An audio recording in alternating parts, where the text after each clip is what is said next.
Mardi 20 novembre, 11h15. Pierre-Antoine coupe la ligne d'arrivée de la 11e route du Rhum en tête de la classe Rhum Multi sur son trimaran All-Mix. Pierre signe ainsi sa deuxième victoire dans la route du Rhum qu'il avait gagnée en 2006 à bord d'un trimaran de 12 mètres. Le track,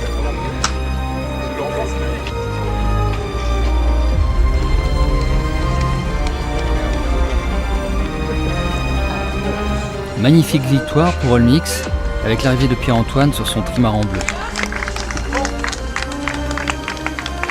L'émotion est palpable, tant le skipper attendait cette victoire. C'est un grand bonheur de gagner cette course qui est quand même un peu une course mythique.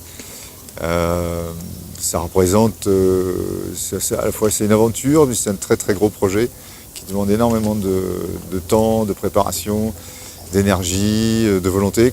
Et c'est déjà un grand soulagement d'arriver sans problème particulier à la Guadeloupe. Et puis voilà, d'arriver premier, je pense que c'est quelque chose dont j'ai rêvé évidemment bien avant. Je savais que c'était possible. Quand j'ai vu la météo 8 jours avant, là j'ai dit, voilà, je me suis dit, il y a un coup à faire parce que je sais bien qu'on a un bateau solide, que moi je le connais bien, j'ai déjà affronté du mauvais temps avec. Donc il y a une certaine confiance, je pense que d'autres n'avaient pas. Et voilà, ça a fait la différence. Fabienne, l'épouse de Lalou Rouquayrol, est venue accueillir Pierre-Antoine.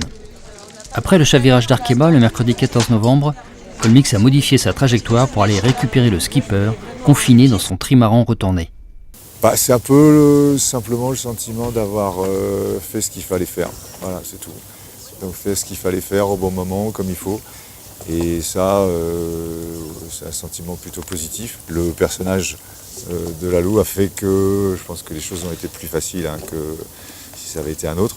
Parce que c'est quelqu'un, je pense, qui est habitué à gérer des situations extrêmes et des situations de risque des situations engagées assez fréquemment, quoi. Et après, voilà, ça a été une parenthèse de 2 jours pendant laquelle en fait, j'ai continué de fonctionner comme je fonctionnais avant.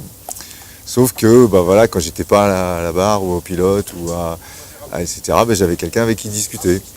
Et puis c'était plutôt sympa, quoi. Pierre-Antoine est particulièrement reconnaissant envers son partenaire, qu'il a soutenu sans faille après le mauvais coup du sort en 2014. C'est venu de nulle part, hein. Je venais juste de sortir du bateau, donc j'étais dans le cockpit. Et à ce moment-là, il y a eu un éclair extrêmement violent. En descendant à l'intérieur, j'ai vu tout de suite qu'il y avait de l'eau au fond du bateau. Donc là, j'ai compris qu'il y avait effectivement qu'un arc électrique avait percé totalement la coque, et donc j'avais une voie d'eau. Et donc j'ai fini par déclencher la balise, et donc de lancer l'opération de secours. Dès le début, suite à l'incident, on avait dit qu'on ne lâcherait pas. On n'a pas pour habitude de lâcher comme ça, donc c'est également l'ADN du groupe, hein, c'est de s'accrocher, de repartir. Cette fois, All-Mix est le 11e des 123 bateaux au départ de Saint-Malo à franchir la ligne d'arrivée en Guadeloupe. Pour Hervé Balusson, président et fondateur d'All-Mix, cette victoire vient couronner 4 années de travail commun.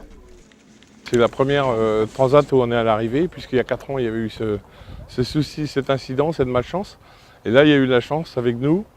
Donc on arrive aujourd'hui, premier de la course des multis. Et on peut remercier déjà Pierre-Antoine et toute l'équipe pour avoir mené le projet à bout.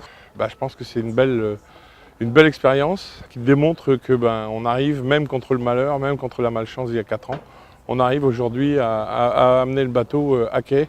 Alors c'est vrai qu'arriver avec Merci les algues en Guadeloupe où il y a le problème des sargasses, c'est un peu provocateur.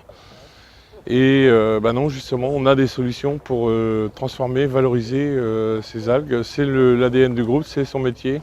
Donc le sans antibiotiques, le sans pesticides. Merci les algues.